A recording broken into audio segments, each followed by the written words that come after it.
মাকারু মাকারাল্লাহু ওয়াল্লাহু খায়রুল মাকিরিন।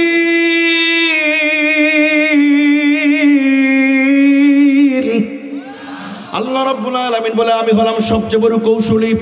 ওরা কৌশল করেছিল আলেমদেরকে জেলের মধ্যে ঢুকায় দিয়া, জনগণ যেন আলেমদেরকে যেন ভালোবাসে না বাসে, আলেমদের কথায় যেন রাস্তায় নেমে না আসে, আলেমদেরকে মানুষ যেন ঘৃণা করে। এই জন্য আলেমদেরকে জনগণের কাছে বিচ্ছিন্ন করতে চেয়েছে।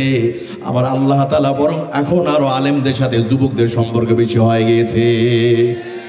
আমার প্রিয় ভাইরা, আল্লামা সাঈদীকে ঠিক একই জন্য তার নির্যাতন করা হয়েছিল। আজকে দেখেন, আমি চ্যালেঞ্জ করে বললাম, মিশরের ভিতরে সব ঘৃণিত ব্যক্তি বলা হয় জামাল আবদে নাসের।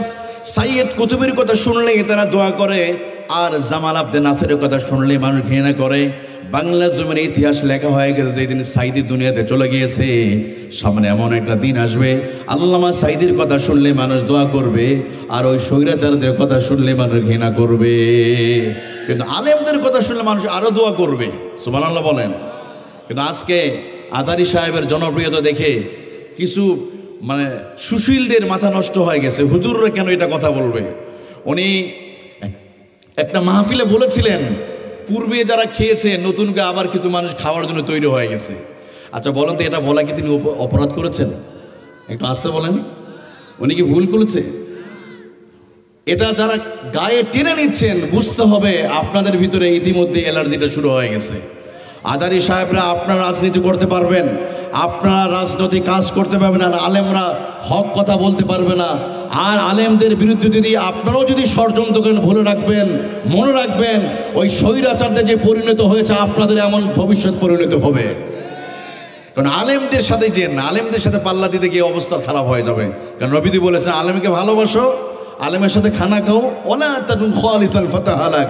আলেমের বিরুদ্ধে যেও না, তোমরা ধ্বংস হয়ে যাবে। কারণ আলেমদের অস্ত্র নাই, তারা নিপীড়িত মজলুম, কিন্তু তাদের চোখের পানিটা আছে। কথা বলেন ঠিক কিনা? এদের চোখের পানি হজম করা যাবে না। আজকে আলেমদেরকে ধরে হয়তো জেলে ঢুকাতে পারবেন, আজহারি সাহেব মাহফিল হয়তো বন্ধ করা যাবে, কিন্তু আলেমদের চোখের পানি বন্ধ করা যাবে না।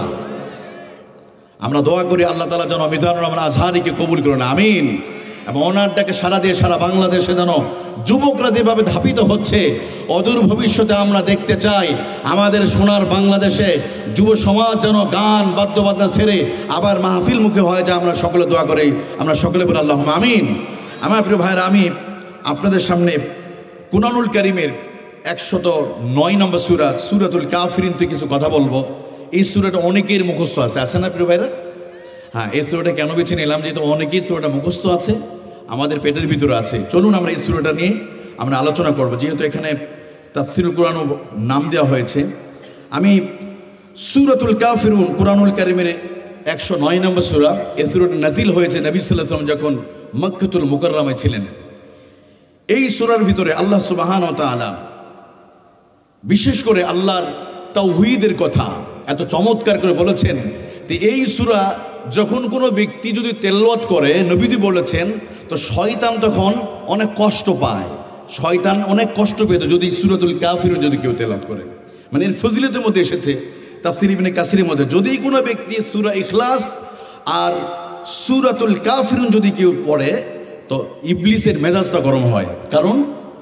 কারণ হলো একটাই, সূরাতুল ইখলাস আর সূরাতুল কাফিরুনের ভিতরে আমার আল্লাহ রাব্বুল আলামিন তাওহীদের কথা বলেছে। আর শয়তান যেহেতু মানুষকে মুশরিকের পথে নিয়ে যেতে চায়, মানুষ যখন সূরাতুল ইখলাস সূরাতুল কাফিরুনের সাথে পরিচয় যখন হয়ে যাবে, ওই মানুষগুলো আর কখনো আল্লাহর সাথে শিরিক করবে না। শয়তান মানুষদেরকে শিরিক করাতে চায়, আর একটা মানুষ যদি একবার শিরিক করে ফেলে, তখন আর সে মুসলমানই থাকে না। শয়তান প্রচণ্ড মেজাজ খারাপ হয়ে যায় যখন কোনো মানুষ সূরাতুল কাফিরুন যখন তেলাওয়াত করে। এই জন্য আমার প্রিয় ভাইয়েরা, শয়তানের মনের মধ্যে যখন খারাপ ওয়াসওয়াসা যখন আসবে, মনের মধ্যে যখন খারাপ কুধারণা যখন আসবে, তখন অজু থাক আর নাই থাক মুখস্থভাবে পড়া শুরু করবে সূরাতুল কাফিরুন। দেখবেন শয়তানের ওয়াসওয়াসা থেকে আল্লাহ তাআলা আপনাকে হেফাজত করবে। সুবহানাল্লাহ। সূরাতুল কাফিরুনের দ্বিতীয় ফজিলত, এক সাহাবী এসে বলে, ইয়া রাসূলুল্লাহ, ইয়া হাবিবাল্লাহ, আপনি একটু আমাকে একটু নসিহা করে দেন না নবীজি। তো নবীজি বললেন, ও আমার সাহাবী শোনো, যখন তুমি ঘুমাতে যাবে, ইযা আওয়ালা ফিরাশুন ফাকরা কাফিরুন, ও আমার সাহাবী, রাতের বেলা যখন তুমি বিছানায় ঘুমাতে যাবে আমার সাহাবীরে শোনো, সূরাতুল কাফিরুন পড়ে তুমি ঘুমাতে যাবে। কারণ ফাইন্নাহা বারাআতুম মিনাশ শিরকে, যদি কোনো ব্যক্তি ঘুমানোর আগে সূরাতুল কাফিরুন পড়ে যদি ঘুমায়, আমার আল্লাহ রাব্বুল আলামিন শিরকিয়াতের অন্ধকার থেকে ওই মানুষটার আত্মাটা আল্লাহ পবিত্র রেখে দিবে। শিরকের অন্ধকার থেকে আল্লাহ থেকে হেফাজত করবে। আমার প্রভারা, আমার নবীজি মুহাম্মদুর রাসূলুল্লাহ সাল্লাল্লাহু আলাইহি ওয়াসাল্লাম সূরাতুল কাফিরুন পড়ে পড়ে মাঝে মাঝে ফু দিতেন। 4 কুল পরেও ফু দিতেন, আবার সূরাতুল কাফিরুন পরেও নবীজি মাঝে মাঝে তিনি ফু দিতেন। হযরত আলী থেকে বর্ণিত হাদিস, আসাদুল্লাহিল গালিব হযরত আলী রাদিয়াল্লাহু আনহু তিনি বলেন, একবার আহারে প্রিয় নবীজি মুহাম্মদুর রাসূলুল্লাহ সাল্লাল্লাহু আলাইহি ওয়াসাল্লাম শরীরে একটা বিচ্ছু দংশন করে ফেলল। নবীজি বললেন, আয়েশা রে যাও তুমি লবণ আর পানি তুমি নিয়ে আসো। আম্মা জান আয়েশা সিদ্দিকা রাদিয়াল্লাহু আনহা লবণ আর পানি এনে নবীজি বললেন, ও আয়েশা আমার ওই ক্ষত জায়গার মধ্যে তুমি পানি ঢালতে থাকো। আর আমার নবীজি তার পবিত্র জবান থেকে সূরাতুল কাফিরুন তিনি তেলাওয়াত করছে। একটা করে আয়াত পড়ে আর একটু করে ফু দেয়। নবীজির তেলাওয়াত শেষ হয়ে গিয়েছে, অন্যদিকে ব্যথাও জনমের মতো শেষ হয়ে গেছে। একদিকে নবীজি পড়ে সূরাতুল কাফিরুন পড়ছে, কুল ইয়া আইয়ুহাল কাফিরুন। নবীজি একটা করে আয়াত পড়ে আর একবার করে ফু দেয়, আবার আরেকটা আয়াত পড়েন, লা আ'বুদু মা তা'বুদুন।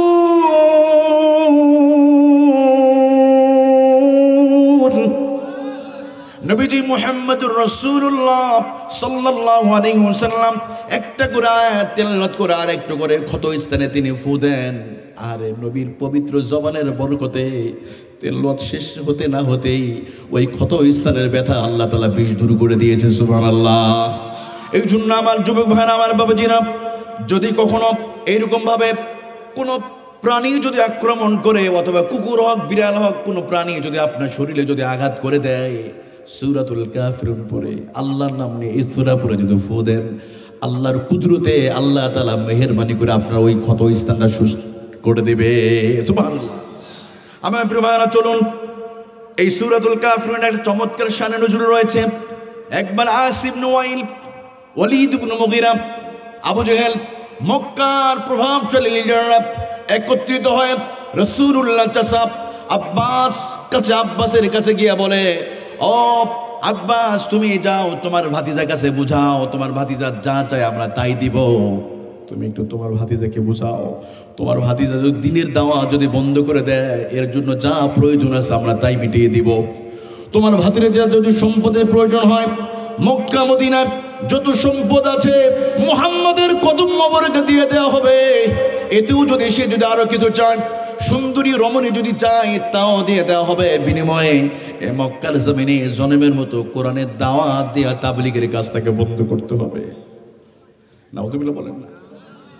সাথে আর একটা শর্ত দিল, শুধু তাই নয়, ও আব্বাস তুমি বলবা তোমার ভাতিজাকে আমরা যে এই মূর্তিগুলোর ইবাদত করি, লাত মানাত ওজ্জা হবল, এই মূর্তি সম্পর্কে কখনো গালি দেওয়া যাবে না। এই শর্ত যদি মুহাম্মদ রাসূলুল্লাহ যদি মেনে নিতে পারে, আমরা মক্কার প্রভাবশালী ব্যক্তিরা বলে গেলাম, তোমার ভাতিজার যা প্রয়োজন হবে, যদি ক্ষমতার প্রয়োজন হয়, টাকার যদি প্রয়োজন হয়, সব কিছু মুহাম্মদ রাসূলুল্লাহর কদম মোবারকে দিয়ে দিব। বিনিময়ে জনমের মতো মক্কার জমিনে কোরআনের দাওয়াত তাকে জনমের মতো বন্ধ করে দিতে হবে। আমার নবীজি এই প্রপোজাল গ্রহণ করেছেন? প্রিয় ভাই, করে না। দারুল আরকাম থেকে রাসূলুল্লাহ ঘরে আসলেন, আব্বাস চলে গিয়েছে। রাসূলুল্লাহ চাচা নবীদের কাছে গিয়ে বললেন, মুহাম্মদ জানো এই মুহূর্তে মক্কার প্রভাবশালী লিডাররা এসে তোমাকে কিছু প্রস্তাব দিয়ে গেছে। কি প্রস্তাব?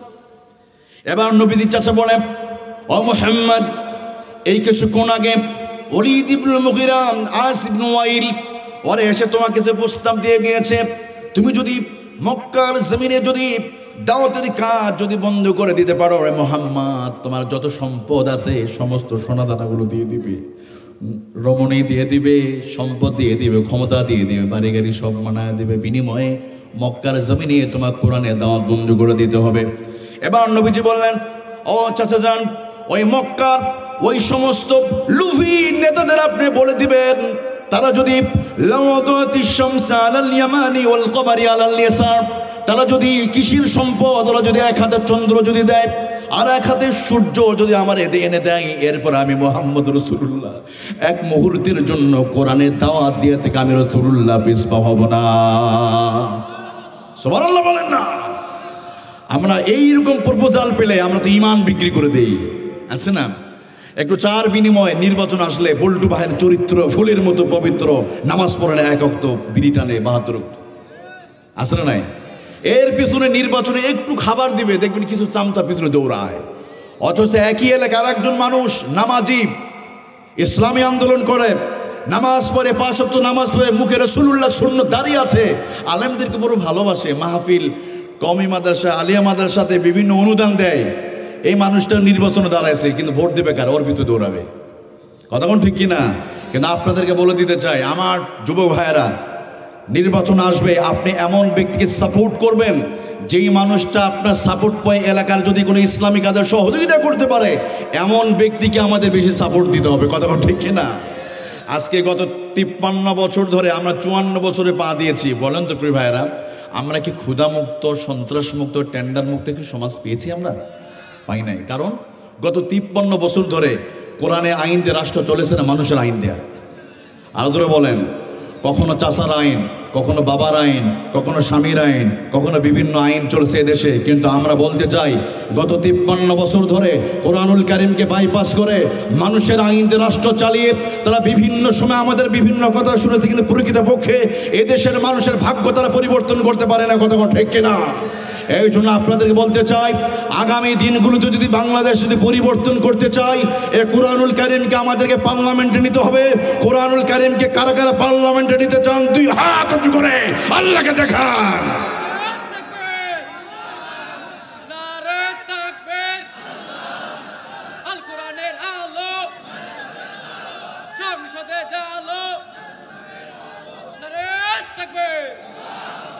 আল্লাহ আমাদের কবুল করুক, আমিন।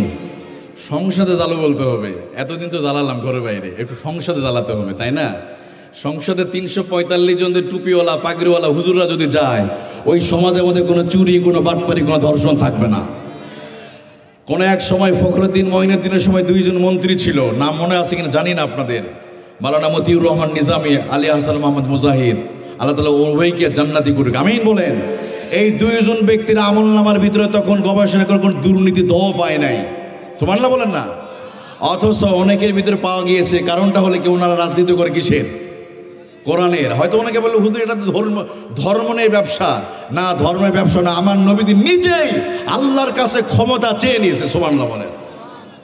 আমাদেরকে ধর্ম ব্যবসা বলতে পারে মানুষ, আমরা সব দিনই ধর্মের কথা বলি, কিন্তু নির্বাচনের দিনে এসে টুপি পরে মাথায় ওই যে পাঞ্জাবি পরে নির্বাচন আগে আমরা বাটপারি করি না, আমরা সবসময় টুপিওয়ালা হয়ে থাকি।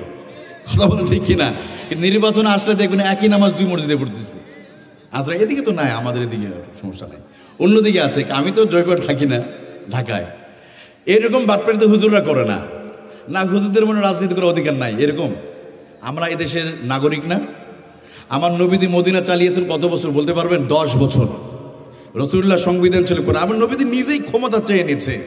আমার নবীজি 17 বছর বয়সে সংগঠন করেছিলেন, কিন্তু সংগঠন ছিল কিন্তু সংবিধান ছিল না বলেই 17 থেকে 40 পর্যন্ত এই 23 বছর আমার নবীজি সফল হতে পারে নাই, কারণ তখন কোরআন ছিল না। তা আমার নবী নিজেই সফল হতে পারে নাই 17 থেকে 40 পর্যন্ত, যেহেতু কোরআন সংবিধান ছিল না। তাহলে গত 53 বছর অনেক বড় বড় রাজনৈতিক দল আছে, কোটি কোটি কর্মী আছে, কিন্তু তাদের সংবিধান কোরআন ছিল না, এই জন্য সফল হতে পারে নাই।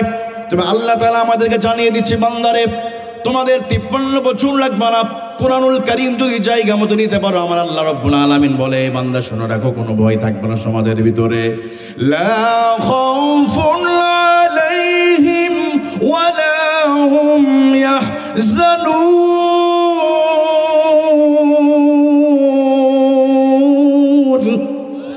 আল্লাহ রাব্বুল আলামিন বলে, দোকানগুলো খোলা থাকবে, কেউ চুরি করবে না, নারীরা রাস্তায় চলবে, ইফটিজিং তো দূরের কথা, কোনো বাজে কথা বলতে পারবে না, কারণ ইফটিজিং এর বিচার হবে কোন আইন দিয়া? দুর্নীতি করলে বিচার হবে কোন আইন দিয়ে? কোন আইন যদি টাকা পাচার করে কোনো ব্যক্তি, তার বিচার হবে সূরাতুল মাইদার ওই আয়াত দিয়া, চোর চুরি করলে হাত কাটতে হবে।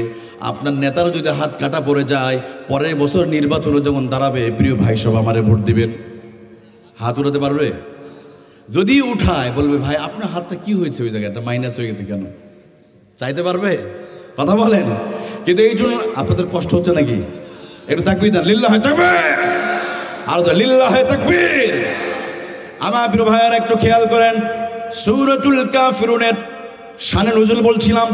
এবার আসেন, যখন রাসূলুল্লাহ চাচা হযরত আব্বাস আবু জেহেলের কাছে জন্য বল, আবু জেহেল মুহাম্মদুর রাসূলুল্লাহ প্রত্যাখ্যান করেছে, অ্যাকসেপ্ট করে নাই। এবার আবু জেহেল, উতবা, শাইবা, মুগিরাদের মাথা নষ্ট হয়ে গেল, হতাশ হয়ে গিয়েছে। বলে যাও আব্বাস, তুমি দ্বিতীয়বার মুহাম্মদ রাসূলুল্লাহর কাছে তুমি আর একটা প্রস্তাব দিয়ে দাও। এবার তুমি বলবে ঠিক আছে ঠিক আছে, তাকে সহজ আর একটা প্রস্তাব দিবে, বলবে মুহাম্মদ তুমি 1 বছর তুমি আমাদের উপাসনালয়ে আমাদের মন্দিরে গিয়ে তুমি ইবাদত করবে, আর 1 বছর আমরা তোমার মসজিদে গিয়ে আমরা তোমার ইবাদত করব। প্রস্তাব দিল দ্বিতীয় নম্বর, মুহাম্মদ তুমি 1 বছর আমাদের গির্জায় অথবা মন্দিরে এসে আমাদের এই মূর্তির ইবাদত করবে, আর আমরা 1 বছর তোমার মসজিদে গিয়ে তোমার আল্লাহর ইবাদত করব। নাউজুবিল্লাহ বলেন না। নবীজি মুহাম্মদুর রাসূলুল্লাহ সাল্লাল্লাহু আলাইহি ওয়াসাল্লাম বলেন না, ভাগাভাগি হবে না, এটা আমার আল্লাহ রাব্বুল আলামিন কখনো মানবে না। নবীজি বললেন না আমি মানতে পারি না। আবার তারা চলে গেল।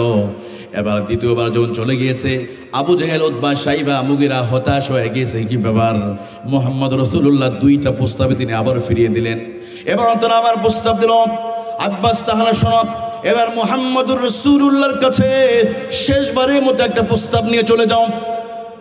শেষ প্রস্তাব যাচ্ছে, আব্বাস চলে গেছে রাসূলুল্লাহর কাছে, ও মুহাম্মদ তোমাকে প্রথম প্রস্তাব তুমি মানো নাই, দ্বিতীয়টা মানলে না, তাহলে তাদের পক্ষ থেকে শেষ একটা প্রস্তাব, তুমি শুধুমাত্র লাত, মানাত আর উজ্জা, হবল যে মূর্তিগুলো আছে এই মূর্তিগুলো পক্ষে তুমি একটু কথা বলে, এদের বিরুদ্ধে কথা বলবে না। নাউজুবিল্লাহ বলেন। এবার আমার নবীজি মুহাম্মদুর রাসূলুল্লাহ সাল্লাল্লাহু আলাইহি ওয়াসাল্লাম বলেন, চাচা যান সত্যি কি তারা বলেছে আমি এটা গ্রহণ করতে পারবো না, তবে হ্যাঁ আমার আল্লাহ রাব্বুল আলামিন যতক্ষণ না পর্যন্ত তিনি মেসেজ না দিবে আমি কিছুই বলতে পারবো না, তবে একটু অপেক্ষা করেন। এমন সময় যখন আমার নবীকে একের পর এক প্রস্তাব দিচ্ছে, নবী যখন বোঝানো হচ্ছে, ওগো নবী আপনি 1 বছর আমাদের ইবাদত করবেন, 1 বছর মন্দিরে আসবেন, আর একবার আমরা আপনার মসজিদে চলে যাব। নবীতে প্রত্যাখ্যান করেছে। নবীদের এই কাজটা আল্লাহর কাছে ভালো লেগেছে। এক পর্যায়ে আল্লাহ তাআলা সুন্দর করে আরো পরিষ্কার করে নবীজিকে সত্য বিষয়টা আল্লাহ তাআলা জানিয়ে দিলেন। সুবহানাল্লাহ বলেন।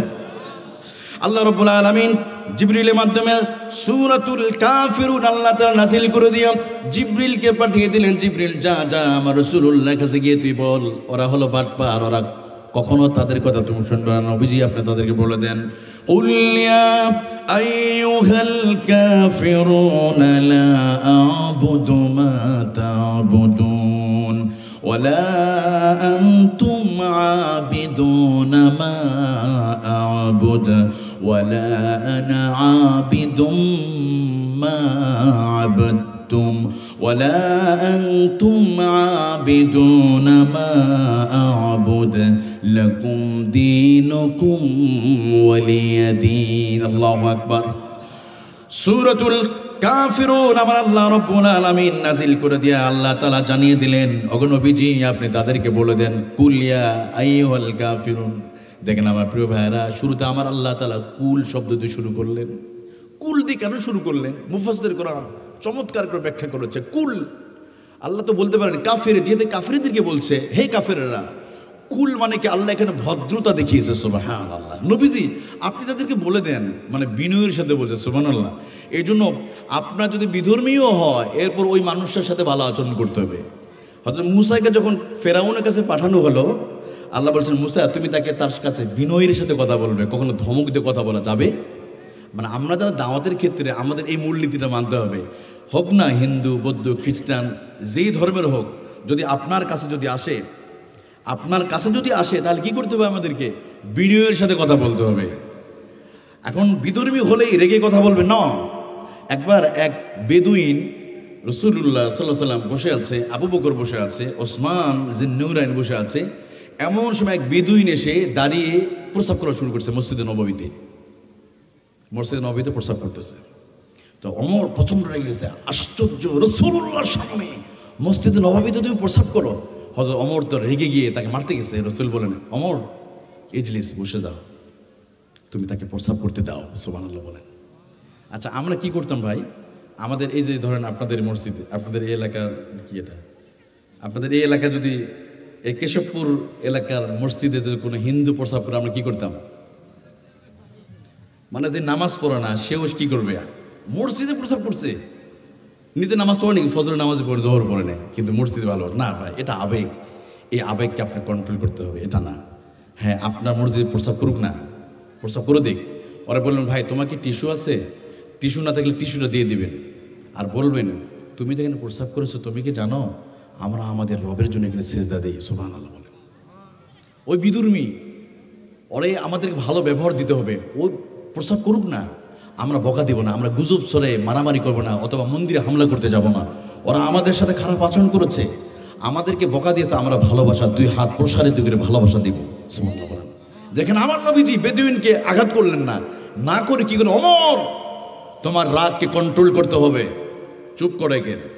এবার বেদুইন যখন প্রস্রাব শেষ করে ফেলেছে, নবীজি বললেন, তুমি জানো তুমি যেখানে প্রস্রাব করেছো আমরা আমাদের রবের জন্য এখানে আমরা সেজদা দিই।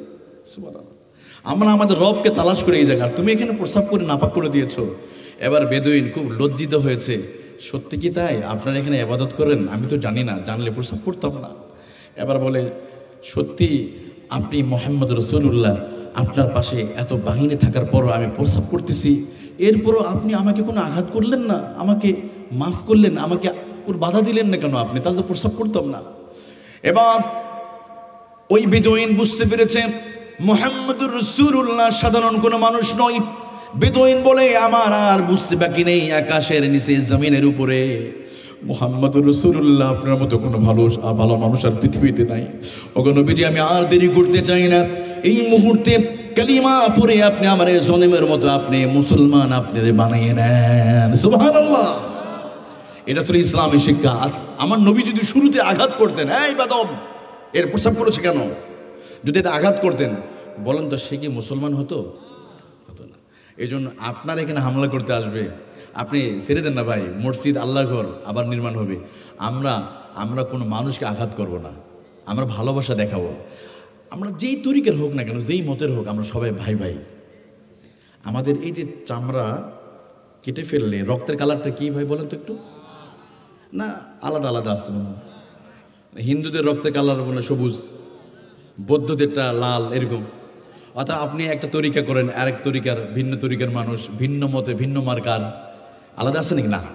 আমাদের কাফনে কাপড় এক, আমাদের কবরে ওখানে ওই জায়গাটাও সমান সমান। এই জন্য আসেন ভাই, সমাজে চলতে গিয়ে কখনো কোনো মানুষকে আমরা আঘাত করব না। মারামারি তো দূরের কথা, কিসের মারামারি? মানুষ কিনা আফসোস, কিনা আমরা এমন একটা সময় অতিবাহিত করছি আজকের পৃথিবীতে, আমাদের বাংলাদেশে অনেক মানুষ এখন বাঘ আর সাপ দেখলে ভয় পায় না, মানুষ ভয় পায় এখন মানুষকে। মানুষ এখন সাপ দেখলে ভয় পায়, আগে মানুষ সাপ দেখলে ভয় পেত, বাঘ দেখলে এখন বাঘ দিলে মানুষ হিংস্র জানোয়ারের মতো পরিণত হয়ে গেছে। একটা কুকুর কুকুরকে মানে না, দেখেছেন আপনারা? একটা মুরগি মুরগিকে মানে না, বিড়াল বিড়ালকে মানে না। সুন্দরবনে royal Bengal tiger never kills a tiger. একটা বাঘ আর একটা বাঘকে হত্যা করে না, মুরগি মুরগিকে হত্যা করে না, কুকুর কুকুরকে হত্যা করে না। কিন্তু মানুষ আশরাফুল মাখলুকাত হওয়ার পরও মানুষ একটু স্বার্থের বিপরীতে চলে গেছে। ওই ভিন্ন মার্কার মার শেষ করে দাও আছে না, মেরে কেটে টুকরো টুকরো করে যমুনা নদীতে ফেলে দেয়। আহা, আজকে প্রাণীদের ভিতরে কত শান্তি, শান্তি না। আমাদের কুত্তা বিড়ালের ভিতরে শান্তি আছে, সেই শান্তিটা আমাদের ভিতর নাই। মানুষ মানুষের রাস্তা বন্ধ করে দেয়, আছে না? টিউবওয়েলের পানি যায়, দেখবেন আর রাস্তা দিয়ে দেয়। এরকম অনেক ভালো মানুষ আমাদের সমাজে আছেন। আহা, কখনো কুত্তা বিড়ালের মাঝে এই আচরণটা নাই। দেখবেন যমুনা নদীর মাছ আর মেঘনা নদীর মাছে আমাদের কোনোদিন ঝগড়া হলো না। প্রশান্ত মহাসাগর আর আটলান্টিক মহাসাগর, যত গভীরতম জায়গায় যত প্রাণী আছে, যত মাছ আছে, তাদের মাঝে কোনো ঝগড়া নাই। আকাশের দিকে তাকান, চন্দ্র সূর্যের মাঝে কোনোদিন মারামারি হয় না। কুকুর বিড়ালে মাঝে মারামারি হলে কেউ কাউরে মারে না। আর মানুষ আশরাফুল মাখলুকাত হওয়ার পরও মানুষের ভিতরে এখন আর শান্তি নাই। কথা বলেন ঠিক কি না? এই কারণটা আছে, শান্তি নাই, এর পিছনে কারণ আছে। কারণ আমরা তো শান্তির কিতাবটারে আমরা মানি না, মানি আমরা শান্তির কিতাবটাকে আমরা শান্তির প্রতীক মানিয়েছি সাদা কবুতর আর ওই বেলুন। আমাদের শান্তির প্রতীক কি? কোরআন। কিন্তু আমাদের শিখানো হয়েছে কবুতরের কাছে শান্তি চেয়েছি। এই জন্য মাঝে মাঝে আমি বলি, এক ছিল দোকানদার, মুদি দোকানদার, ওনার একমাত্র কর্মচারী, তার নাম ছিল ইসলাম। কি নাম? আর একটা পরম সুন্দরী, অনেক সুন্দরী একটা মেয়ে ছিল। মেয়েটার নাম খুব আদর করে মায়া করে একটা নাম রেখেছে শান্তি। মেয়ের নাম শান্তি, কর্মচারীর নাম ইসলাম। তো দোকানদার সারাদিন বেচা কিনা শেষ করে, যেমন জয়পুরহাট থাকে, সারাদিন বেচা কিনা শেষে পরান্ত বিকেলে ঘরে ফিরে এসে দেখে যেখানেই ইসলাম সেখানেই শান্তি, যেখানেই শান্তি সেখানেই, মানে যেখানে কর্মচারী ইসলাম সেখানে তার মেয়ে শান্তি, যেখানে তার মেয়ে শান্তি সেখানে কর্মচারী ইসলাম। তার মানে তার মেয়ের সাথে কর্মচারী ইসলামের একটা অবৈধ সম্পর্ক হয়ে গেছে, অবৈধ সম্পর্ক হয়ে গেছে। বাস এবার দোকানদার এসে বলে, আমার বাড়িতে থাকো, আমার বাড়িতে খাও, আর আমার মেয়ের সাথে অবৈধ সম্পর্ক, বেরিয়ে যাও। ইসলামকে প্রেম করা অপরাধে ঘর থেকে বের করে দিল। কিসের অপরাধে? প্রেম করা অপরাধে। এখন তো প্রেম করার লাইসেন্স আমাদেরকে দিয়ে দেয় এখন, তাই না? যে বিভিন্ন জায়গায় এখন নিরাপদে কিছু জায়গা আছে, ওখানে যাবেন, খুব নিরাপদে প্রেম করা যায়। সুবহানাল্লাহ, সুবহানাল্লাহ, হুজুবিল্লাহ। হবে আপনার জয়পুরহাটে পিনসে চাতাল আছে না? আছে তো নাকি? যদি মুসলমানরা, ইসলামী দল ক্ষমতায় গেলে এই সমস্ত জিনা ব্যভিচারের জায়গাগুলো আগুন দিয়ে মুসলমানরা পুড়ে দিবে। কথা বলেন ঠিক কিনা? প্রকাশ্যে জিনা ব্যভিচারী নাম দিছে শিশু পার্ক। কি নাম দিছে? আমি একদিন চিন্তা করলাম, আচ্ছা শিশু পার্ক, ওটা মনে হয় শিশুরা যায়, ছোট বাচ্চারা যায়, মানে ভাবছি মনে ছোট বাচ্চারা যায়। কোনো একদিন ভুল করে চলে গেলাম, ছোট বাচ্চারা গিয়ে দেখি না সব বড় বড় বুজুর্গরা বসে আছে, আবার জোড়ায় জোড়ায়, একা থাকলে কোনো সময় জোড়ায় জোড়ায় বসে আছে। এদিকে তো নাই, জয়পুরহাটে, আমাদের ঢাকায় আছে। রমনা পার্কের গাছের গোড়ায়, প্রিন্সের চাতালের গাছের গোড়ায় বসছে ওরা জোড়ায় জোড়ায়। আসলে নাই? রমনা পার্কের গাছের গোড়ায় বসছে ওরা জোড়ায় জোড়ায়, মানুষ না পশু যায় না চেনা। কথা কোন ঠিক কিনা? এটা মানুষের আচরণ হতে পারে না। মানুষ আশরাফুল মাখলুকাত। কুকুর বিড়াল রাস্তায় ওরা ও কাজটা করবে, সমস্যা নাই। তারপরে দেখবেন কাতি মাস আসলে যখন কুকুররা রাস্তায় ব্যারিকেড দিয়ে ওই কাজটা করে, কিছু মুরব্বীর আস্তাগফিরুল্লাহ বলে।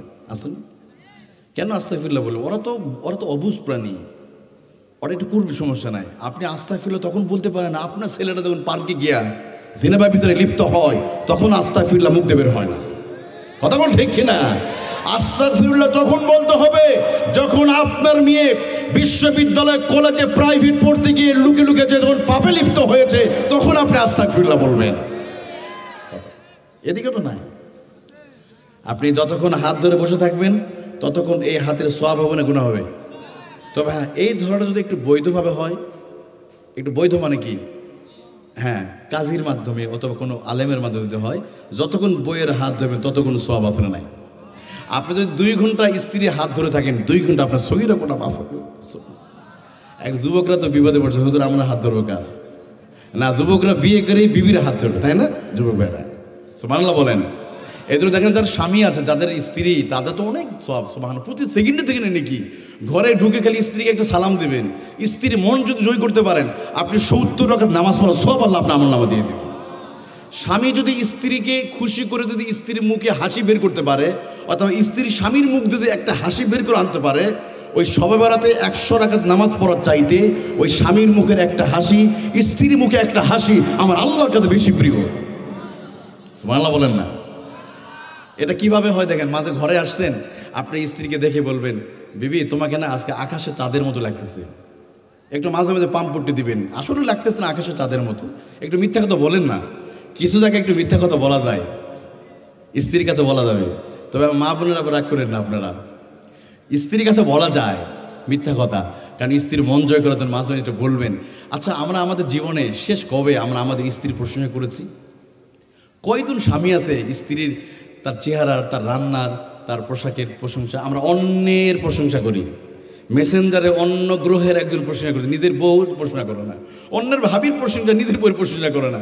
মানে নিজের ঘরে বিশ্ব সুন্দরী রেখে অন্যদিকে নজর, মানে ঘরে বিরিয়ানি রেখে পান্তার দিকে, মানে ভিজা বিরিয়ানির দিকে নজর না। প্রিয় ভাইরা, আপনি আপনার বিবিকে খুশি করে একদিন যদি হাসি বের করতে পারেন, বলেন বিবি ধরেন কোনো একটা দিন রান্না খারাপ হয়ে গেল, লবণ, প্রচণ্ড লবণ হয়ে গেছে, খাবারটা নেকটা হয়ে গেছে, এটা কি বলে, লেকটা না নেকটা নরম হয়ে গেছে, তখন আমরা কি করি, রেগে যাই, এই মর্জিনা মা তুমি রান্না শিখো না, তোমার বাবা মা না আসলে রান্না শিখায় নাই, তোমার মতো মেয়েটাকে বিয়ে করে আমার জীবনটা শেষ হলো, সারা জীবন রান্না পারে না, তরকারি রান্না পারে না, কিচ্ছু পারে না, বলে না?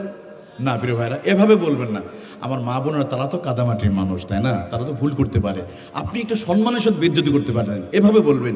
বললেন দেখো আজকের রান্নাটা এত সুন্দর হয়েছে, ধরেন যেদিন তরকারি লবণ বেশি হয়েছে ওই দিন বলবেন কি জানেন, আমার এই 40 বছর জীবনে এত সুন্দর তরকারি কোনোদিন আমি খাইনি। এবার বিবি লোভ হবে, সত্যি কি তাই, আজকে রান্না এত সুন্দর হয়েছে, দাও তো।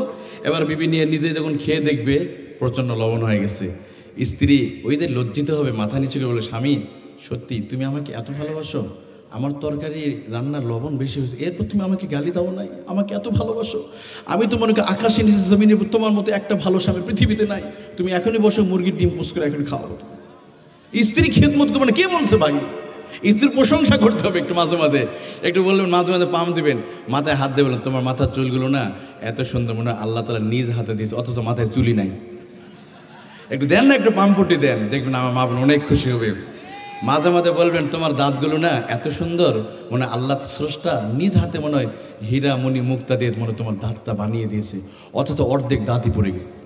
দেন না, পাম দেন, আমার বিবি, আপনার বিবি খুশি হবে, আমার দাঁত পড়ে গেছে এরপর আমার প্রশংসা করো, আমার চুল অর্ধেক পড়ে গেছে এরপর আমার প্রশংসা করো, তুমি বসো, তোমার জন্য স্পেশাল খাবার আছে ফ্রিজের ভিতরে। খেদমত করবো না কে বলেছে, কিন্তু আমরা তো পারি না, আমরা আমাদের স্ত্রীদের প্রশংসা করতে পারি না, আমরা আমাদের বইয়ের শুধু ভুল ধরতে পারি, আছে না? কিন্তু শাশুড়ি বসে থাকে, কেমনে বইয়ের ভুল ধরা যায় না, দেখেন মা ও তো আর একটা মায়ের সন্তান, তাই না? আপনি তাকে ভালোবাসেন, আবার বৌমারা শাশুড়িকে ভালোবাসো এই জন্য যে তোমার স্বামীটা ওই শাশুড়ি পেট থেকে এসেছে, অতএব এই শাশুড়িকে সর্বোচ্চ ভালোবাসা দেখাতে হবে। আবার শাশুড়ি এই মেয়েটাকে ভালোবাসবে কারণ সে তার মা বাবা সব ছেড়ে চলে আসছে। সুবহানাল্লাহ বলেন। আপনারা কি কষ্ট পেয়েছেন নাকি প্রিয় ভাইরা? এই দিয়ে তো মা বোনের আসা, মেয়েদের কোনো ওয়াজই হয়নি আজকে, হয়েছে? আচ্ছা মেয়েরা কেন, ওনার কাছে মেয়েদের ওয়াজ হয় না, প্রায় মাহফিল আমি দেখি এই জিনিসটা, মেয়েদের ওয়াজ হয় না, অথচ মেয়েদের সংখ্যা সবচেয়ে বেশি। আর মেয়েরা যদি ঠিক হয়, আমার একজন মা যদি ইসলাম মেনে চলে, সে পুরো ফ্যামিলিটাকে কন্ট্রোল করতে পারে। সুবহানাল্লাহ বলেন। মা যদি পর্দাশীল হয়, পুরো ফ্যামিলিটিকে পর্দাশীল করে ফেলে। সুবহানাল্লাহ বলেন। কিন্তু বলেন, আমি একটা কথা বলি, আমাদের দেশে জয়পুরহাটও, আমাদের দেশে পর্দা করে মেয়েরা মৃত্যুর পরে। কখন করে? এখন হুজুর এটা কি বললেন? না আমাদের দেশে মেয়েরা তো অনেকে পর্দা করে না। আমি বলি 99% আমাদের মা বোনেরা পর্দা করে মরার পরে। যুক্তিটা দেই, তাহলে এবার শোনেন। বলেন তো মেয়েদের কাফনের কাপড় কয় টুকরা? 5 টুকরা, মানে 5 পিস। কিন্তু একটা জীবিত মেয়ে পরে কত? 3 পিস, আছে না? তাহলে মেয়েদের প্রথম ছিল 5 পিস, এটা মাইনাস হয়ে গেল 4 পিস, 4 পিস মাইনাস হয় 3 পিস, এখন আবার 3 পিস মাইনাস হয় চলে আসছে 2 পিস। আর আমরা তো ঢাকায় থাকি, ঢাকায় নতুন একটা আপডেট ড্রেস এসছে, এটা হলো 1 পিস, মানে এই গলা থেকে হাঁটু পর্যন্ত, আর কি আছে উপরওয়ালা জানে। আচ্ছা একটা মেয়ে ধরেন জয়পুর সরকারি কলেজে পড়ে, কেশবপুর বাড়ি, আমার একটা বোন সরকারি কলেজে যেতে র্যাবের অফিসের সামনে অ্যাক্সিডেন্ট করে মারা গেল। সে বোরকা পরে নেয়, বোরকা না পরে 3 পিস পরে কলেজে যাচ্ছিল, এমন সময় মারা গেল। বলেন তো এবার মেয়েটাকে ঘরে এনে যখন গোসল করাবে, গোসল করানোর পরে কাফনের কাপড় কয় টুকরা পরাবে? মেয়েটা ঘর থেকে বের হলে 3 টুকরা পরে, মরার পরে পরাছে কয়টা? আসলে নাই। অথচ আল্লাহ রাব্বুল আলামিন নারীদেরকে বোঝাচ্ছে তোমাদের 5 টুকরা কাপড় মানে কি? নারীরা ঘর থেকে যখন বের হবে পর্দার সহিত বের হতে হবে। যেই মেয়েটা ঘর থেকে পর্দা করলো না, হিজাব পরলো না, মরার পরে জোর করে বোরকা পরাই, আমরা জোর করে আমরা কাফনের কাপড় পরাই। বলেন তো আমার প্রিয় ভাইয়েরা, দেখেন আমাদের মা বোনেরা আহারে মৃত্যুর পরে অনেকে পর্দা করে। পর্দাটা করা লাগবে মরার আগে না পরার পরে? মরার। আবার মেয়েদেরকে দেখেন গোসল করায়, লাশ গোসল করা, যেখানে দেখবেন একটা সামিয়ানা টাঙায়, সামিয়ানা টাঙ্গে ঘিরে আমাদের দাদিরা মায়েরা লাশটা গোসল করে। আর যদি কোনো পুরুষ যদি ভুল করে, কোনো একটা যুবক যদি ভুল করে ঢোকে, তখন আমাদের দাদি নানিরা আস্তাগফিরুল্লাহ আস্তাগফিরুল্লাহ, সিসি মেয়েদের গোসল করে, এখানে কেউ ঢোকে নাকি বলে না? হ্যাঁ, এখন আস্তাগফিরুল্লাহ। যখন মেয়েটা জীবিত ছিল, অটোতে পাশাপাশি 2টা ছেলে গায়ের সাথে গা লেগে বের হলো, তখন আস্তাগফিরুল্লাহ বলেনি। ঈদের সময়, ঈদুল ফিতরের দিনে, ঈদুল আজহার দিনে একইভাবে ভুন্ডার পিছনে নিয়ে তার অমক বন্ধু নিয়ে ঘুরলো, তখন আস্তাগফিরুল্লাহ বলেন। এবার মরে গেছে, এখন দাদি নানি খালিরা আস্তাগফিরুল্লাহ বলছে। কথা কয় না, কথা কয় না। তাহলে বলেন পর্দাটা মরার আগে করলো না মরার পরে? মরার পরে। এবার আসেন, শালি আর দুলাভাই পর্দা আসলে নাই? তো শালি দুলাভাই পর্দা হয় মরার পরে। ধরেন এলাকার কোনো শালি মারা গিয়েছে, দুলাভাই এসে বলল আমি আমার শালির জীবনের শেষ গোসলটা আমি দুলাভাই করাই দেবো, আপনারা দিবেন? তো এলাকার মুরব্বীরা বলে বেদম, এত বড় বেদম কোনো দুলাভাই হয় নাকি? আস্তাগফিরুল্লাহ, দুলাভাই কি শালিকে গোসল করায়? এটা কোন কথা? এতে কিসের বেদম? বেরিয়ে যাও, ঘর থেকে বের করে দিবে। অথচ শালি যখন জীবিত ছিল, দুলাভাই শালিকে হুন্ডাতে নিয়ে প্রিন্সেস চাতালে গেল, রেল স্টেশনে গেল, বিভিন্ন বাজারে মার্কেট করলো, তখন সমাজের মানুষ আস্তাগফিরুল্লাহ বলেনি, বাধা দেয়নি। কথা ঠিক কিনা? তাহলে আমার দেশে শালি দুলাভাই পর্দা হয় মরার পরে। কিন্তু আপনারা মনে রাখেন আমার প্রিয় ভাইরা, রাসূলের হাদিস, আপনার শালির বয়স যদি হয় 10 বছর 11 বছর, বর্তমান সিচুয়েশন তার সাথে পর্দা করতে হবে। তার সাথে কি করতে হবে? পর্দা। অতএব আমরা একটু সচেতন হয়ে যাই। আর আমার মা বোনদের বলি, মা বোনেরা আপনি আজকে বোরকা পরবেন না, কিন্তু একটা দিন ঠিকই পরাবে আপনাকে। যেদিন মারা যাবেন ওই কাফনে কাপড় নামেও এমন একটা বোরকা পরাবে, দুই দিকে চকলেটের মতো মোড়া দিবে, এরকমভাবে মোড়া দিয়ে, মানে এখন তো বোরকা পরলে তার মুখটা বের করা যায়, কিন্তু মরে গেলে এরকম এমনভাবে প্যাকেট করবে মুখটাও বের করা যাবে না। আসেন না বোনেরা, মরার পরে যখন বোরকা পরাই লাগবে, আসেন না জীবিত অবস্থা করি, এই চেহারা আপনি কাকে দেখাবেন? চুলগুলো মৃত্যুর 24 ঘন্টার ভিতরে আপনার চুলগুলো পড়ে যাবে, মৃত্যুর 24 ঘন্টার ভিতরে মুখমণ্ডলটা পচে যাবে। যত দামি ক্রিম লাগান, ফেয়ার অ্যান্ড লাভলি লাগান, আর যত সানসিল্ক লাগান, কোনো লাভ নাই। তবে হ্যাঁ, আল্লাহ প্রদত্ত একটা ক্রিম আছে, এই ক্রিমটা যদি কেউ লাগায়, ওই চেহারার মধ্যে আর কোনো ফেয়ার অ্যান্ড লাভলি দেওয়া লাগবে না। সুবহানাল্লাহ বলেন। এই ক্রিমটা আমার কাছে আছে, নেবেন তো আপনারা? এই ক্রিমটা দিলে আপনার চেহারার নূর পর্দা হবে। সুবহানাল্লাহ বলেন। ক্রিম দিতে হবে না, কোনো শ্যাম্পু দিতে হবে না, এই ক্রিমটা নেবেন আপনারা। আমি একটু পরে বিতরণ করব, কোনো টাকা লাগবে না। সুবহানাল্লাহ বলেন। আর এখন শীতের সময় ক্রিমটা বেশি লাগবে। আমার মা বোনেরা আপনারা সকলে নেবেন ইনশাআল্লাহ, আমি একটু মনে করে দিন। আচ্ছা, আপনাদের মনে আছে আমি আলোচনা করতেছিলাম সূরাতুল কাফিরুন থেকে। সূরাতুল কাফিরুনের আমরা অনুবাদের দিকে চলে যাচ্ছিলাম। চলে আমরা সূরাতুল কাফিরুন অনুবাদটা আমরা শুরু নেই, এরপর আমরা সংক্ষিপ্ত তাফসীরের দিকে চলে যাব। আল্লাহ রাব্বুল আলামিন বলেন, قل يا أيها الكافرون لا أعبد ما تعبدون। الله أكبر। আল্লাহ রাব্বুল আলামিন জানিয়ে দিচ্ছে, কুল ইয়া আইয়ুহাল কাফিরুন, ওগো নবী আপনি তাদেরকে জানিয়ে দেন, লা আবুদু ফিল হাল মা তাবুদু মিনাল আসনাম। নবীজি বলে দেন, তোমরা যে মূর্তির পূজা করো, আমি নবীজি তার আমি ইবাদত করি না। তোমরা যে মূর্তির মিনাল আসনাম, যে মূর্তির পূজা করো, আমি রাসূলুল্লাহ তার পূজা আমি করি না। ওয়ালা আনতুম আবিদুনা মা আবুদ। আল্লাহু আকবার। ওয়ালা আনতুম আবিদুনা মা আবুদ, আমি যে আল্লাহর ইবাদত করি তোমরা তার ইবাদত করো না। ওয়ালা আনতুম আবিদুনা ফিল হালি মা আবুদু। তাফসীর জালালাইনের মধ্যে এসেছে আবিদুনা ফিল হাল, আমি এখন যেই রবের ইবাদত করি তোমরা সেই রবের ইবাদত করবে না। ওয়ালা আনা আবিদুম মা আবাদতুম ওয়ালা আনা আবিদুম মা আবাদতুম লাকুম দীনুকুম ওয়ালিয়া দীন। আল্লাহ রাব্বুল আলামিন বলেন, ওগো নবীজি আপনি তাদেরকে বলে দেন, ওয়ালা আনা আবিদুন ফিল মুস্তাকবিল মা আবাদতুম। নবীজি তাদেরকে বলে দেন, ভবিষ্যতে আমি যে আল্লাহর ইবাদত করব, ও কাফেররা শোনো, তোমরা তো সেই আল্লাহর ইবাদত করবে না। অথবা ভবিষ্যতে তোমরা যেই পূজা করবে আমরা তো সেই পূজা করব না। লাকুম দীনুকুম ওয়ালিয়া দীন। আল্লাহ রাব্বুল আলামিন বলেন, নবীজি আপনি তাদেরকে বলে দেন, তোমাদের শিরক তোমাদের কাছে, আমাদের ইসলাম আমাদের কাছে। সুবহানাল্লাহ বলেন। কিন্তু আমার প্রিয় ভাইয়েরা, এই আয়াতটাকে সামনে নিয়ে আমরা অনেক সময় আমরা কিছু কথা বলি। অনেকেই গত 17 বছর আমাদেরকে একটা ট্যাবলেট খাওয়ানো হয়েছে, লাকুম দীনুকুম ওয়ালিয়া দীন, তাই না? এখানে নাকি ইসলামকে সার্বজনীন করা হয়েছে, ধর্ম যার যার উৎসব সবার, এটা বলা হয়েছে কিনা? আমার বাবাজিরা শোনেন, যদি কোনো মুসলমান এটা বলে ধর্ম যার যার উৎসব সবার, এটা যদি কেউ বলে, ওই মানুষটার নিজেকে মুসলমান বলে দাবি করার কোনো অধিকার নাই। কারণ ধর্ম যার যার উৎসব তার তার। কিন্তু গত 17 বছর এই ট্যাবলেটটা, এই কুফরি ট্যাবলেট আমাদের খাওয়াইছে। দেখেন, আমার তো রাসূলুল্লাহ একটা হাদিস মনে পড়ে গেল যে কিয়ামতের আগে এমন একটা সময় আসবে, কিয়ামতের পূর্বে মুহূর্তে, যে সকালবেলা ইমানদার থাকবে, বিকালবেলা বেঈমান হয়ে যাবে। অর্থাৎ কোনো মানুষ যদি সকালবেলা ঘুম থেকে উঠে যদি বলে ধর্ম যার যার উৎসব সবার, সে রাতে ইমানদার ছিল, সকালবেলা বেঈমান হয়ে গেছে, মানে একটা কথা তাকে বেঈমান করে দিবে।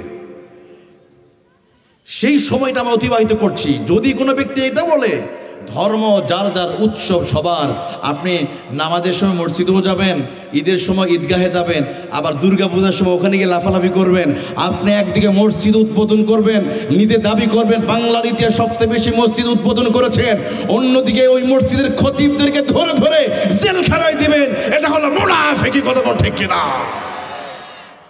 আমাদেরকে বোঝানো হয়েছিল যে ওনারা নাকি 560টা মসজিদ তৈরি করছে না? এটা কিন্তু ওনার টাকায় না, সৌদি সরকার টাকায়। এটা কিন্তু গোপন করছে, এটা বলে নাই। এটা করছে কাদের টাকা জানেন? সৌদির টাকায় এই 570টা মসজিদ বানিয়ে দিয়ে ওখানে আবার কোথাও কোথাও ছবিও লাগাইছে, ওই অমুক ব্যক্তির বুজুর্গের ছবি লাগাইছে। এখন একদিকে মসজিদ নির্মাণ করছেন, ঠিক আছে, মডেল মসজিদ নির্মাণ করে কি লাভ হবে যদি মডেল খতিব নিয়োগ না দেওয়া হয়? মডেল মসজিদের পাশাপাশি মডেল খতিব নিয়োগ দিতে হবে, যেই খতিব মসজিদের মেম্বার থেকে কোরআনের হক কথাগুলো সঠিকভাবে বলতে পারবে, বাধাহীন চিত্তে, কথা ঠিক কিনা? একদিকে মসজিদ নির্মাণ করেছেন, আবার দুর্গা পূজার সময় গিয়ে বলবেন এবার ফসল বেশি হয়েছে কারণ মা দুর্গা গজচরে আসছে। ইমান থাকবে? আমার তো এই হাদিসটা কথা মনে করে পড়ে গেল, বাদিরু বিল আমাল ফিতানান কাকিতাইল লাইলিল মুজলিম ইউসবিহুর রাজুলু মুমিনান ওয়া ইউমসি কাফিরান। নবীজি বলেন এমন একটা সময় আসবে ফিতনা চতুর্দিকে ছড়িয়ে পড়ার আগে তোমরা ঈমানকে তোমরা নবায়ন করো, আমলের দিকে ধাবিত হও। একটা মানুষ সকালবেলা ঈমানদার থাকবে, বিকেলবেলা বেঈমান হয়ে যাবে, অথবা রাতে ঈমানদার ছিল সকালে বেঈমান হয়ে যাবে। এমন সময় আসার আগে তোমরা ঈমানটাকে তোমার মজবুত করো না, আমল বেশি করো। এর জন্য আমার প্রিয় ভাইরা খবরদার, এই কথা বলা যাবে না, কারণ ব্যবসা যার যার টাকা তার তার, বিবাহ যার যার বউ তার তার, কি বলেন? বিবাহ যার যার বউ সবার, এটা কি বললে কি মানবে? আপনারা মানবেন? তাহলে আমাদের কিন্তু এই যে ট্যাবলেটটা খাওয়াইছে গত 17 বছর ধরে, এটা যারা বিশ্বাস করছে তাদের কি ইমানটা আছে ভাই? এই জন্য আমাদের কি করতে হবে? বেশি বেশি করে ইমান আনতে হবে। এর আগে একটু সংক্ষিপ্ত একটু বলে দেয় আপনাদের কাছে যে কাফিরুন মানুষ কি কি করলে কুফরি করে ফেলে, কি কাজ করলে, বিশেষ করে যে 7টি কাজে কোনো মানুষ ইমান নষ্ট হয়ে যায়। খুব সংক্ষেপে আমি এটা বলে আমি শেষ করে দেবো। 1 নম্বর, কোনো ব্যক্তি যদি আল্লাহর অস্তিত্বকে যদি অস্বীকার করে তাহলে সে কুফরি করে ফেললো। কুলি আইহুল কাফিরুন, কাফিরুন শব্দের ব্যাখ্যা আমি বলছি সংক্ষেপে। 2 নম্বর, আল্লাহর গুণাবলী যদি কি অস্বীকার করে তাহলে সে কি কুফরি করে ফেললো, তার ঈমান নষ্ট হয়ে যাবে। 3 নম্বর, ঈমানের মৌলিক বিষয়গুলো যদি কেউ অবিশ্বাস করে, যেমন আমানতু বিল্লাহি ওয়া মালাইকাতিহি ওয়া কুতুবিহি ওয়া রুসুলিহি ওয়াল ইয়াউমিল আখিরি ওয়াল কদরি খাইরিহি ওয়া শাররিহি মিনাল্লাহি তাআলা ওয়াল বাসি বাদাল মাউত। এই 7টি মৌলিক বিষয় যদি কেউ একটা যদি অস্বীকার করে সে কি ঈমানদার থাকবে না সে কি করলো? কুফরি করলো। 4 নম্বর, ইসলামের কোনো মৌলিক ইবাদতকে অস্বীকার করা। ধরেন নামাজ, অনেকে আছে না, আরে ভাই নামাজ না পড়লে কি হবে, আমার ঈমান অনেক মজবুত আছে, ঈমান থাকবে? এই সূরা চলছে না, ঈমান থাকবে না। 5 নম্বর, হালালকে হারাম মনে করা আর হারামকে হালাল মনে করা, এটা কি কুফরি হয়ে যাবে, ঈমান চলে যাবে। এবার বলেন সুদ হালাল না হারাম? মদ হালাল না হারাম? কিন্তু আমাদের দেশে মাদক নিয়ন্ত্রণ কমিটি আছে, কিন্তু মাদক নির্মূল কমিটি নাই। মাদক নিয়ন্ত্রণ মানে কি? মানে কন্ট্রোলের মধ্যে খাও, সমস্যা নাই, তাই না? নির্মূল অর্থে কি একবার শেষ করে দিতে হবে। আর মাদক নিয়ন্ত্রণ মানে কি কন্ট্রোল করে একটু একটু করে খাবে। এর জন্য বাংলাদেশে সবচেয়ে 2023 সালে বেশি মদ উৎপাদন হয়েছে, নাউজুবিল্লাহ বলেন। কেরুয়েন কোম্পানিতে মদ, সুদ হারাম। তবে জয়পুরহাটে কোনো সুদ নাই, সবাই সুবহানাল্লাহ বলেন। এদিকে সুদ খায়? আস্তাগফিরুল্লাহ, একটু আসতে বলেন। সুদ হালাল না হারাম? সুদ হারাম। প্রিয় ভাইরা, আপনি সুদের উপর টাকা দিয়ে যদি ধরেন 1 লাখ টাকা লাভ করেছেন, আপনার পিছনের দিক দিয়ে 2 লাখ টাকা আল্লাহ কেড়ে নেবে। হঠাৎ আপনার মেয়ে অসুস্থ, ডক্টর বলেছে ঢাকা নিতে হবে, সে সুদের উপর লাভ করেছিল 50,000 টাকা, মেয়ের চিকিৎসা করতে লাগছে 1 লক্ষ টাকা। মানে সম্পদের অমঙ্গল। আপনি মাদ্রাসা দান করবেন না, জাকাত দিবেন না? এই যে রমজানের সময় আসলে বিভিন্ন মাদ্রাসা থেকে যায়, অনেকে দেখবেন কিছু কুলাঙ্গার আছে মাদ্রাসায়, এই হুজুররা এত কালেকশন করে, এত মাদ্রাসায় খায়, কাজ নেই, এই খারাপ কথা বলে কিনা দেখবেন। যারা দান করে না এই মানুষগুলো এই বাজে কথাগুলো বলে। ভাই, তোমার যে সম্পদ আল্লাহ তোমাকে কিছুদিনের জন্য দিয়েছে ভাই, এই সম্পদ যদি দান না করেন সম্পদের অমঙ্গল আপনাকে বিপদ থেকে আনবে। কারণ যত দান সদাকা করবে আল্লাহ বিপদ দূর করে দেবে সুবহানাল্লাহ। আর একটা ইচ্ছাকৃতভাবে কাফেরদের অনুসরণ করলে সে কুফরি করলো, কোন কাফেরদের পদাঙ্ক যদি অনুসরণ করে সে যেন কুফরি করলো। সর্বশেষ ইসলামের কোনো বিষয়কে মানে কটাক্ষ করলে, নেগলেক্ট করলে, উপহাস করলে, ধরেন রাসূলুল্লাহর সুন্নাত দাড়ি রাখা, এখন কেউ যদি বলে কিরে তোর দাড়িটা ছাগলের দাড়ির মতো, আস্তাগফিরুল্লাহ বলেন না। আমরা তো শুধু ওই ফ্রান্সের প্রেসিডেন্টকে গালি দেয়, ইমানুয়েল মুখের নবী বিদ্বেষী। তো নবী বিদ্বেষী ওই মানুষগুলো যারা রাসূলের দাড়িকে দেখলে তারা ঠাট্টা মশকরা করে। একটা ছেলে নামাজ পড়ে, ধরেন জয়পুরহাট সরকারিগুলোতে পড়ে, নতুন দাড়ি রাখছে, দেখবেন এলাকার ছেলে মেয়েরা কিরে দুদিনে খুব হুজুর হয়ে গেছিস। আর আবার আমার কোনো মা বোনেরা ধরেন কলেজে পড়ে একটু বোরকা পড়তেছে, দেখবেন এলাকার অন্য মেয়েরা বলবে, বান্ধবীরা কিরে তুই তো 2 দিনে হুজুর নিয়ে হয়ে গেছিস, বলবে না? অথচ ভালো কাজে সহযোগিতা করা উচিত, বলতে তুমি এই বয়সে বোরকা পরো মা, কত সুন্দর লাগছে তোমার ছেলেটা, এই অল্প বয়সে দাঁড়িয়ে রাখছে, এর মতো ভালো ছেলে একটাও নাই। এভাবে প্রশংসা করবেন, উৎসাহিত করবেন, কিন্তু বাশিরু ওয়ালা তুনাফিরু না, কখনো মানুষকে আপনি সুসংবাদ দেন, হতাশাগ্রস্ত করবেন না ভাই। মানুষকে ইসলামের কোনো বিধানকে যদি কটাক্ষ করেন ভয়ঙ্কর পরিণতি। এবার আসেন যারা এই কুফরি করে, অর্থাৎ এই যে কুফরি করে এদের পরিণতি, একটা পরিণতি আমি বলবো, সেই পরিণতি হলো ওরা অবাধ্যতা হয়, ওরা আল্লাহর হুকুম মানে না, ওরা আল্লাহর নিয়ামত ভোগ করে কিন্তু আল্লাহর বিধান মানতে চায় না। এই মানুষগুলো সবচাইতে বেশি। এর জন্য আল্লাহ তাআলা কোরআনে বলেন, ওয়ালাকাদ মাক্কান্নাকুম ফিল আরদি ওয়াজআলনা লাকুম ফিহা মাআইশা কলিলাম মা তাশকুরুন। আল্লাহু আকবার। আল্লাহ রাব্বুল আলামিন বলেন, তোমাদেরকে দুনিয়ায় আমি রব্বুল আলামিন প্রতিষ্ঠিত করেছি, আর রিজিক হিসাবে আমি আল্লাহ তাআলা তোমাদেরকে রিজিক দিয়েছি, কিন্তু তোমরা অনেকে কলিলাম মা তাশকুরুন, তোমরা অকৃতজ্ঞ। আমার নিয়ামত ভোগ করো, আমার নিয়ামত ভোগ করে তোমরা আমার সাথে নাফরমানি করো। নাউজুবিল্লাহ বলেন। আল্লাহর বিধানকে আমরা অমান্য করি। আজকে আপনাদেরকে বলি, এই যে আজকে যারা পানি খেয়েছে আমরা, বলেন তো পানিটার মালিক কে? কে পানি দেয় আমাদেরকে? আপনি একটা টিউবওয়েলের একটা পাইপ বসে পানি মাটির নিচ থেকে পানি বের করে আনলেন, এবার পানিটা বের করে এনে বোতলের মধ্যে আধা লিটার পানি রেখে এবার 20 টাকা করে দাম নিলেন। কোনোদিন আল্লাহর কাছে দামটা দিতে হয় নাই। আল্লাহর নিয়ামত ভোগ করলেন, আল্লাহর চোখ দিয়া। এখানে আমরা যারা আছি, এই যে সবচাইতে বেশি আমরা মোবাইলকে আমরা সময় দেই প্রতিদিন, কথা বলেন ঠিক কিনা?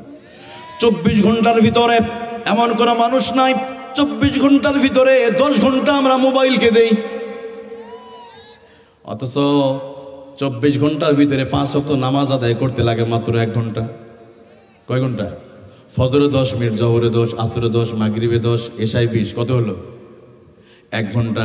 আর আমরা মোবাইলকে সময় দিলাম 10 ঘন্টা, ইউটিউবে 2 ঘন্টা, মেসেঞ্জারে ওখানে বিভিন্ন বুজুর্গদের সাথে কথা বলতে হয়, আছে না? ওখানে 3 ঘন্টা, ইউটিউবে 3 ঘন্টা, ইনস্টাগ্রামে 2 ঘন্টা, 4 দোকানে 2 ঘন্টা। এভাবে হিসাব করলে 10 ঘন্টা আমরা মোবাইলকে দেই, অথচ আল্লাহর জন্য আমরা 5 ওয়াক্ত নামাজ আদায় করি না। আল্লাহ তাআলা আফসোস করে বলেন, মা গররাকা বিরাব্বিকাল কারীম।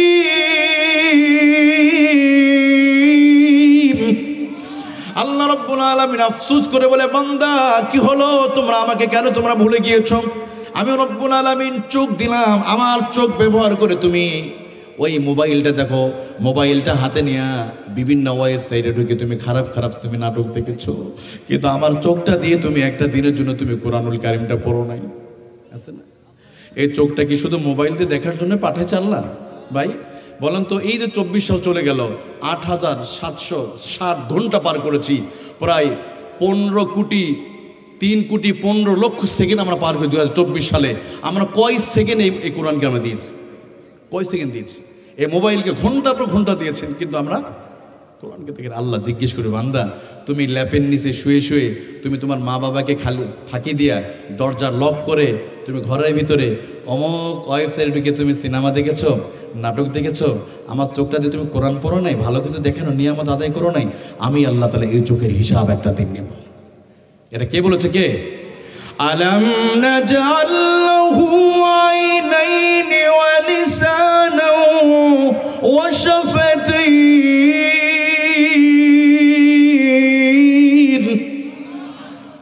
আমি কি তোমাদের 2টা চোখ কি দেই নাই? কে দিয়েছে ভাই? তাহলে এই চোখটা দিকে আমরা আর কতদিন সময় দিব ভাই? এই জন্য আসেন আমরা এই চোখটা দিয়ে আমরা কি করব, আল্লাহর নিয়ামত সঠিকভাবে ব্যবহার করে আমরা অবাধ্য হব না।